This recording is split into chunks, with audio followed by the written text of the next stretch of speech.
ચલો બાળકો, નેક્સ્ટ આપણે ભણવાના છીએ એ છે ગબડતી ગતિ. કોને ગબડવું કહેવાય અને કોને સરકવું કહેવાય. ચેપ્ટર નંબર 5ની અંદર જે આપણે ભણ્યા કે ભાઈ કોઈ ઢાળ છે, ઢાળ પરથી કોઈ પદાર્થ નીચે આવે છે તો એવી ગતિ છે એને આપણે સરકતી ગતિ જે કહીએ છીએ. બરાબર. બીજું ચાક ગતિ, જે પંખાની ગતિ છે એ ગતિને આપણે ચાક ગતિ કહીએ છીએ. જે કોઈ એક ભ્રમણાક્ષને અનુલક્ષીને શુદ્ધ ચાક ગતિની આપણે વાત કરીએ છીએ. માત્ર ભ્રમણાક્ષને અનુલક્ષીને વર્તુળ માર્ગની ગતિ થતી હોય તો એવી ગતિ છે આપણી ચાક ગતિ છે. અને ગબડતી ગતિ જે કોને કહેવાય? દાખલા તરીકે ટાયર. કારનું જે ટાયર છે, બાઇકનું જે ટાયર છે એ આગળ પણ વધે છે અને એની ધરી છે એને અનુલક્ષીને એની ચાક ગતિ પણ છે. તો સમજો કે ભાઈ આ એક પદાર્થ છે. આ પદાર્થ માત્ર ને માત્ર આગળ છે એ આમ વધે છે આ દિશામાં. બરાબર. તો આ ગતિ છે એને આપણે ચેપ્ટર નંબર 5માં ભણીને આવ્યા એના જેવી બળ લાગતું હશે ને ગતિ થતી હશે. સ્થાનાંતરિત ગતિ છે એ થાય છે. ચેપ્ટર નંબર 7માં ભણીએ મુજબ કે એક પૈડું છે, એનું કેન્દ્ર છે અને ઓમેગા જેટલી કોણીય ઝડપથી એ ચાક ગતિ જે કરે છે. પરંતુ જો કોઈ કારનું ટાયર લેવામાં આવે તો આ કારનું ટાયર ઓમેગા જેટલી ઝડપથી ચાક ગતિ તો કરતું જ હશે, સાથે સાથે વી જેટલી રેખીય ઝડપથી પણ આગળ ગતિ કરે છે.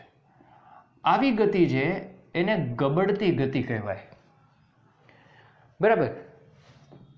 દાખલા તરીકે આપણી પાસે આ ટાયર છે એ ચાક ગતિ પણ કરે છે.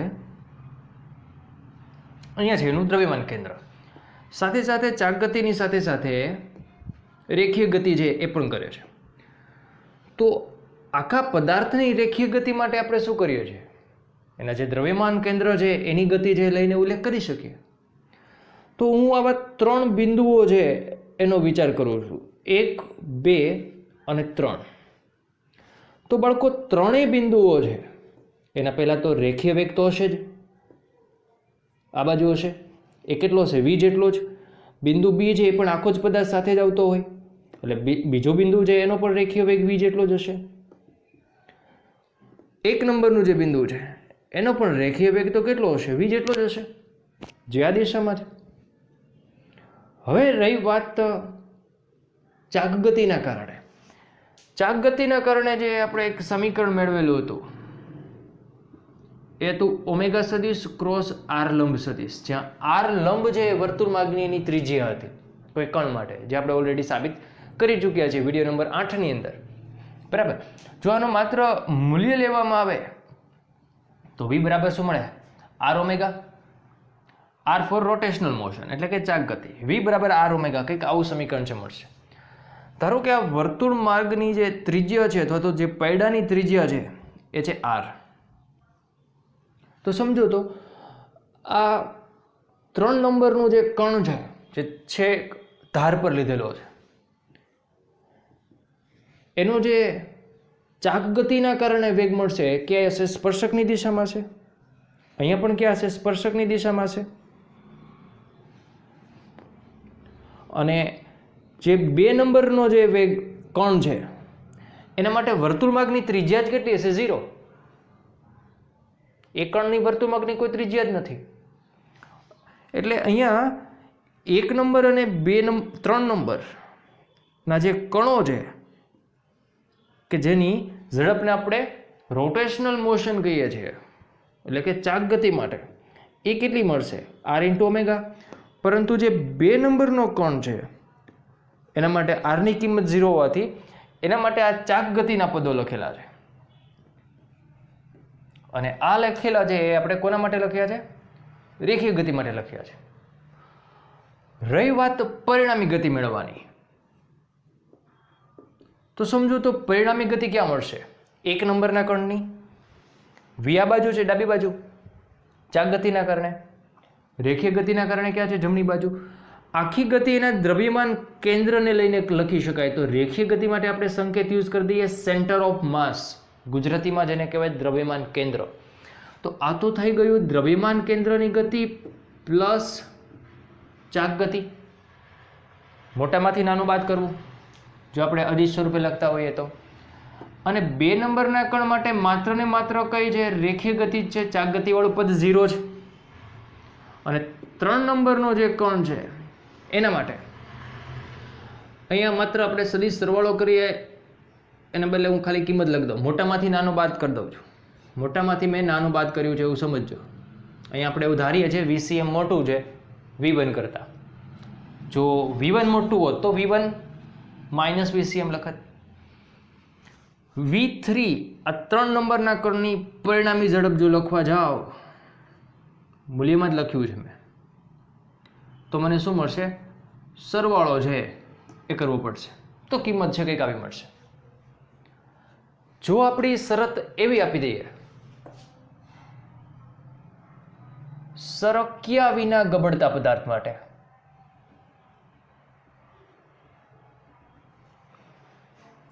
પદાર્થ છે એ સરકવો ન જોઈએ, માત્ર ને માત્ર ગબડવો જ જોઈએ. બાઇક લઈને જઈએ છીએ, જ્યારે આપણે બ્રેક મારીએ છીએ એટલે થોડુંક ટાયર છે ઘસાય, આગળ તો જાય જ છે, ચાકગતિ પણ થાય છે, પણ થોડુંક ઘસાય છે, એને સરક્યો કહેવાય. સરકવો ન જોઈએ, માત્ર ટોટલી પ્યોર એની મોશન છે એ રોલિંગ મોશન હોવી જોઈએ, ગબડતી ગતિ હોવી જોઈએ. તો જો ગબડતો પદાર્થ હોય અને આને તમે એવું વિચારો કે આ જમીન પર રહેલો છે,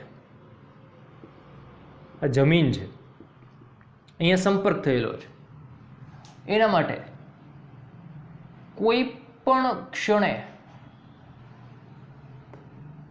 આ કણ એક છે એ કેવો છે? સ્થિર હશે. સ્થિર ન હોય તો શું થાય? તો સરકશે. સરકવો ન જોઈએ એવી વાત કરીએ આપણે. કેવી ગતિ? સરક્યા વિના ગબડતો પદાર્થ હોય એના માટે. તો જરાક એના માટે વિચાર કરીએ. V1 ની કિંમત જે અહીંયા કેવી મળશે? 0. સ્થિર રહેવો જોઈએ, એટલે કે એનો પરિણામી વેગ કેવો હોવો જોઈએ? 0. એ 0 ક્યારે હોય? ત્યારે જ હોઈ શકે જ્યારે રેખીય ગતિ અને ચાક ગતિ છે બંનેની ઝડપના મૂલ્ય કેવા છે? સમાન. અહીંયા બાળકો તમે સમજો તો V1 ઇઝ ઇક્વલ ટુ શું છે? R omega. V1 is equal to શું છે? R omega. બરાબર. તો કંઈક આવું મળવું જોઈએ. તેથી V2 ઇઝ ઇક્વલ ટુ શું થશે? VCM is equal to R omega. Capital V કરવો. અને V3 ઇઝ ઇક્વલ ટુ શું થશે? સરવાળો કરવાનો છે. 2 ટાઈમ્સ VCM અથવા તો 2 ટાઈમ્સ V3 અથવા તો 2 ટાઈમ્સ R ઓમેગા. એટલે કે V1 ની કિંમત 0 છે.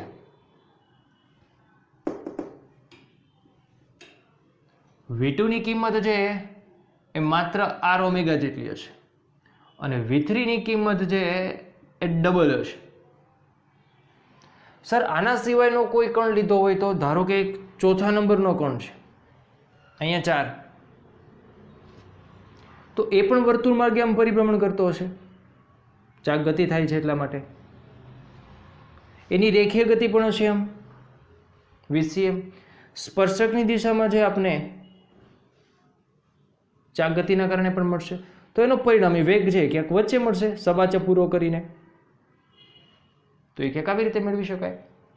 તો કોઈ પણ કણ માટે પરિણામી વેગ મેળવવો હોય તો કંઈક આવી રીતે ઘટકો પાડીને છે એ મેળવી શકીએ. પણ ઇઝી કેલ્ક્યુલેશન, ઇઝી સમજણ માટે આપણે માત્ર એક સંપર્ક બિંદુ લીધું છે, એક ઉપરનું બિંદુ લીધું છે અને એક લીધેલું છે એ છે કેન્દ્ર.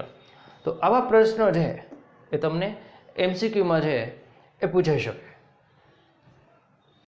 બાળકો આવો જ એક પદાર્થ છે જેની આપણે ગતિ ઉર્જા છે મેળવી છે, જે પદાર્થ ગબડે છે.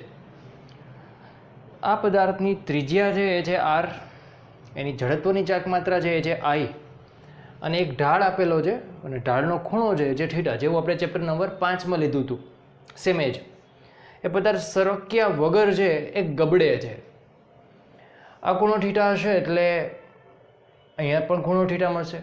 વજન બળ જે હંમેશા અધો દિશામાં હોય, ચેપ્ટર 5 ભણ્યું તમે, એ મુજબ આ ઘટક છે એનો mg cos થીટા હશે અને બીજો ઘટક છે એ તમને મળશે mg sin થીટા.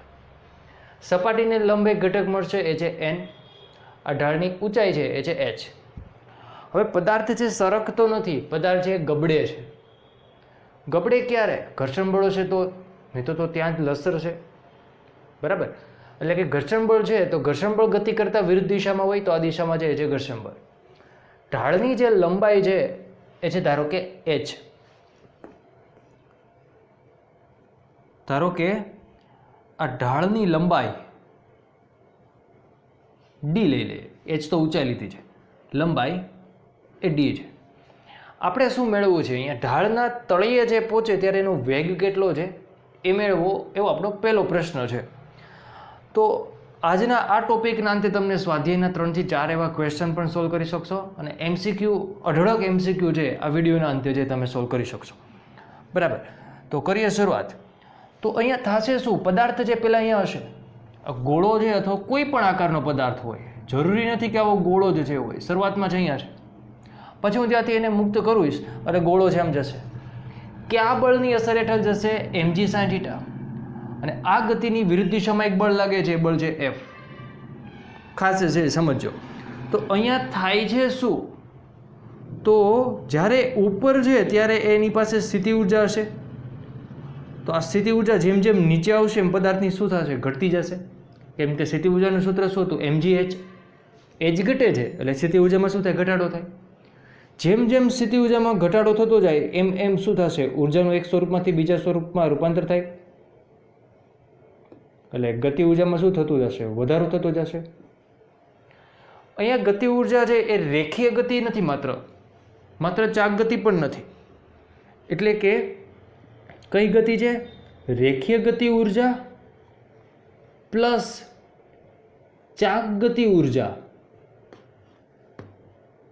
માં થતો વધારો.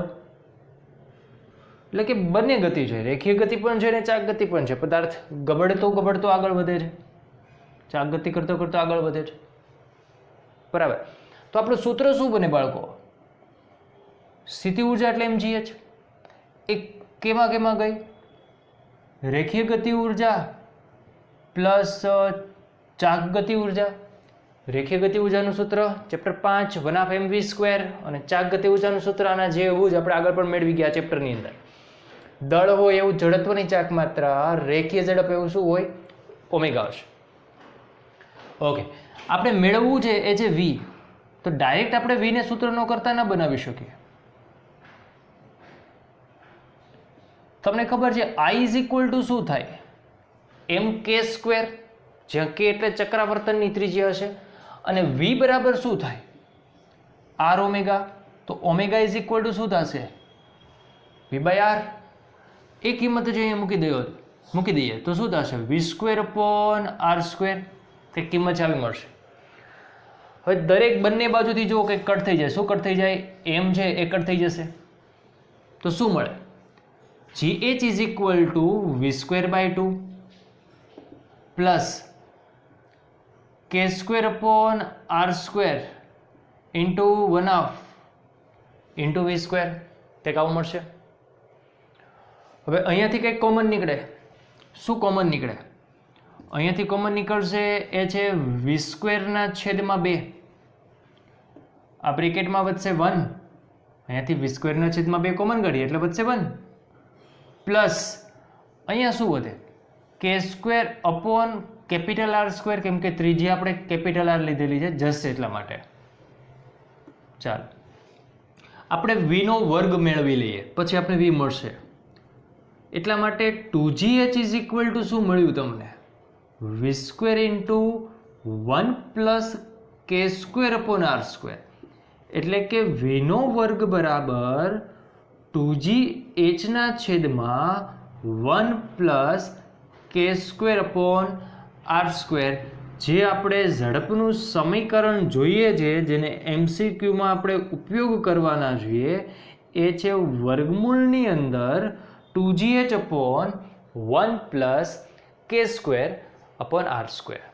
ચાલો આ સમીકરણ છે એને બાળકો તમારે નોટબુકની અંદર નોંધવાનું છે અને પ્રિપેર પણ કરવાનું છે. આ ચેપ્ટરના સૂત્ર માટે તમે એપ્લિકેશનમાંથી ડાઉનલોડ કરી શકશો. હવે આપણે મેળવીએ ઝડપ મેળવ્યા પછી પ્રવેગ. પ્રવેગ મેળવવા માટે પહેલાં તો વિચાર કરવો પડશે કે શું આ ગતિ છે એ પ્રવેગી ગતિ છે.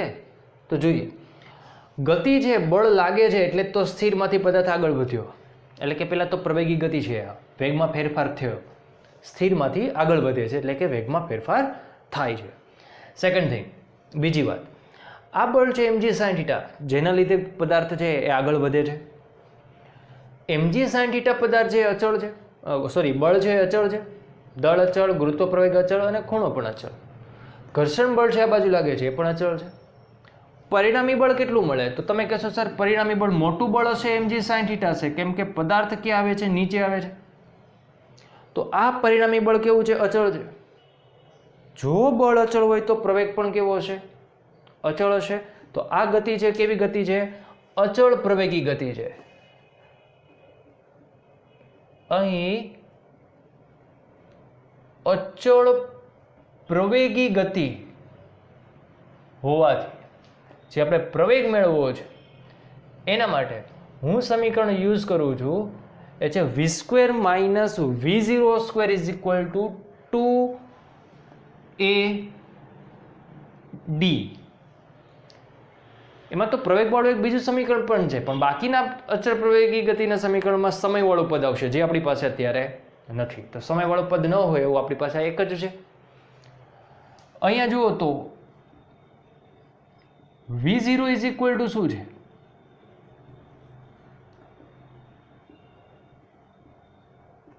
પ્રારંભિક વેગ છે 0 છે અને આકૃતિમાં તમે sin θ વાપરો તો sin θ ઇઝ ઇક્વલ ટુ શું મળશે? સામેની બાજુના છેદમાં કર્ણ.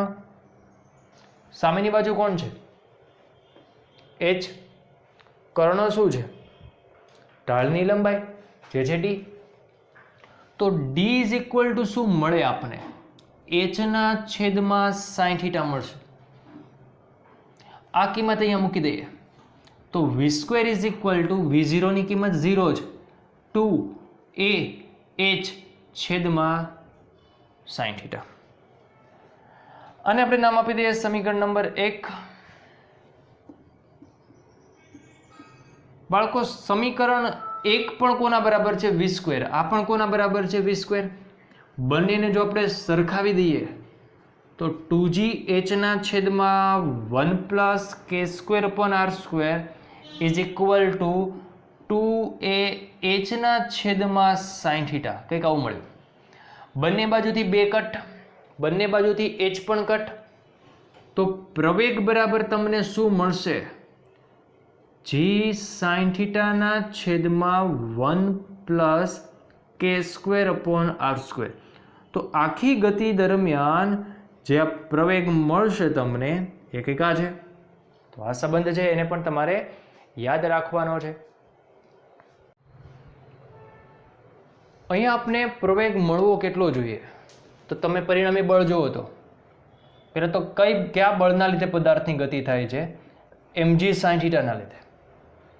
અને તમે f બરાબર ma સાથે સરખાવો, બંને બાજુથી m કટ, એટલે કે પ્રવેગ છે આટલો હોવો જોઈએ. આપણે મળ્યો કેટલો પ્રવેગ? g sin θ ના બદલે g sin θ ના છેદમાં 1 પ્લસ કંઈક કિંમત, એટલે કે 1 કરતાં મોટી કિંમત. કોઈ પણ સંખ્યા હોય, ધારો કે 4, એને તમે 1 કરતાં મોટી કિંમત વડે જો ભાગો તો હંમેશા એ સંખ્યા છે એ કેવો મળે? નાની જ કિંમત મળશે. એટલે કે પ્રવેગમાં અહીંયા શું થયો? ઘટાડો થયો. પ્રવેગમાં ઘટાડો ક્યારે થાય? બળ કરતાં વિરુદ્ધ દિશામાં એક બળ લાગતું હશે એટલા માટે. તો વિરુદ્ધ દિશામાં કયું બળ લાગે છે? ઘર્ષણ બળ. તો પ્રવેગમાં અહીંયા શું થાય છે? ઘટાડો. એ કોના લીધે થાય છે? ઘર્ષણ બળના લીધે થાય છે. તો પહેલી વાત કે આ પ્રવેગમાં થતો ઘટાડો કેટલો છે? શું મેળવ્યું આપણે? પહેલા ઝડપ મેળવી, પ્રવેગ મેળવ્યો, હવે પ્રવેગમાં થતો ઘટાડો છે નોંધીએ છે.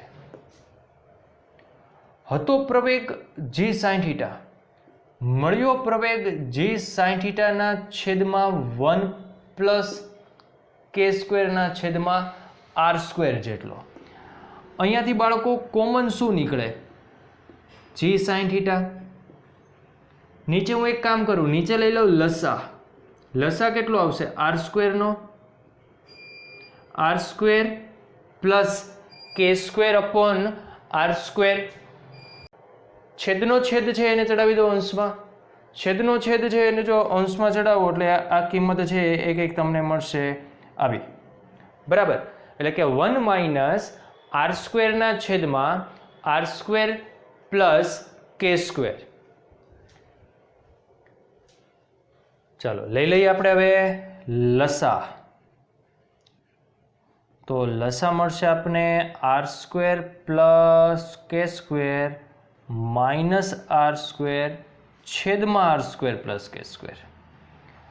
જરાક સાદરૂપ આપી દઈએ તો પ્રવેગમાં થતો ઘટાડો g sin θ અંશમાં આપણી પાસે છે માત્ર k સ્ક્વેર, છેદમાં આપણી પાસે છે r square plus k square. હજુ સાદરૂપ આપીએ આપણે આમનું. આ જે અંશમાં k સ્ક્વેર છે એને આપણે લખી દઈએ છેદના છેદમાં, કંઈક આવી રીતે. આના જેવું સાદરૂપ આપવું છે જસ્ટ એટલા માટે. હવે હું આપી દઉં છું સ્વતંત્ર છેદ. r સ્ક્વેરના છેદમાં પણ k સ્ક્વેર અને k સ્ક્વેરના છેદમાં પણ k સ્ક્વેર. k સ્ક્વેરના છેદમાં k સ્ક્વેર શું થઈ જશે? 1. એટલે આને આપણે શું લખી શકીએ? g sin θ ના છેદમાં 1 plus r square upon k square. આટલો આપને પ્રવેગમાં ઘટાડો મળ્યો. g sin θ ના છેદમાં 1 plus r square by k square. ખાસ સમજજો, યાદ રાખજો. પ્રવેગ g sin θ ના છેદમાં 1 plus k square by r square અને ઘટાડો 1 પ્લસ r સ્ક્વેર ના છેદમાં k સ્ક્વેર. તો આ ઘટાડો કોના કારણે મળ્યો? ઘર્ષણ બળના કારણે. તો ઘર્ષણ બળનું સૂત્ર શું થાય? F બરાબર કોઈ પણ બળ હોય, F બરાબર તો m જ થાય. તો ઘર્ષણ બળ એટલે આને જો હું પ્રવેગમાં થતા ઘટાડાને m વડે ગુણી આપું તો આ શું થઈ જાય? ઘર્ષણ બળ. તો આપણે હજુ એક સમીકરણ મળ્યું, એ મળ્યું ઘર્ષણ બળનું. તો ઘર્ષણ બળ છે આપણી પાસે એ છે mg sin θ ના છેદમાં 1 plus r square upon k square. તો બાળકો અત્યાર સુધી આપણે કેટલી વસ્તુ મેળવી? શરૂઆત કરી પહેલાં ઝડપ મેળવી, પછી આપણે પ્રવેગ મેળવ્યો, પછી પ્રવેગમાં થતો ઘટાડો મેળવ્યો, પછી ઘર્ષણ બળ મેળવ્યું. અને અહીંયા લંબબળનું સૂત્ર શું છે જુઓ તો લંબબળ છે mg cos θ. બરાબર. સાથે સાથે નોંધતા પણ ગયા હશો તમે. સ્થિત ઘર્ષણાંકનું સૂત્ર શું થાય? μs is equal to f/n. તો આપણે શું કરીએ? આ બંનેનો છે ગુણોત્તર લઈ લઈએ. ચાલો જોઈએ શું મળે છે. mg sin θ ના છેદમાં 1 plus r square by k square. આ કિંમત હતી ઘર્ષણ બળની. છેદમાં mg cos θ. આ કિંમત છે લંબબળની. mg cut. અંશનો છેદ ક્યાં આવશે? છેદમાં.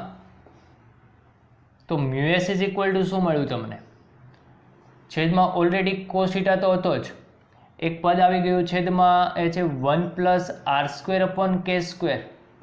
સાઇનના છેદમાં કોસ, આને લખાય tan. તો આપણે અહીંયા એક ઘર્ષણાંકની કિંમત છે એ મળી ગઈ છે. તો આ ઘર્ષણાંક છે એનું સૂત્ર પણ તમારે યાદ રાખવાનું છે. tan θ છેદમાં 1 plus r square by k square.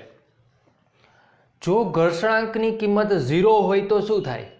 તો પદાર્થ સરકે નહીં, ગબડે નહીં. શું થશે? સરકશે જ. માત્ર પદાર્થ લસરીને આગળ આવી જશે. તો પદાર્થને ગબડવા માટે ઘર્ષણાંકની કિંમત 0 કરતાં કેવી હોવી જોઈએ? મોટી હોવી જોઈએ. પણ ઓછામાં ઓછી કેટલી હોવી જોઈએ? આટલી તો હોવી જ જોઈએ. આનાથી જો ઓછો હશે તો પદાર્થ શું થશે? સરકશે. તો એવું કહી શકાય કે સરક્યા વિના ગબડવાની શરત એટલે કે ઘર્ષણાંકની કિંમત tan થીટાના છેદમાં 1 પ્લસ આર સ્ક્વેરના છેદમાં કે સ્ક્વેર જેટલી હોવી જોઈએ, ઓછી નહીં ચાલે. આના કરતાં છે એ કેવી હોવી જોઈશે? મોટી હોવી જોઈશે. બરાબર. તો આ સમીકરણ છે આને પણ તમારે પ્રિપેર કરવાનું છે અને આના લગતા હવે તમે બહુ બધા MCQ છે એ સોલ્વ કરી શકશો. તો અહીંયા આપણે આ ચેપ્ટરને પૂર્ણ કરીશું.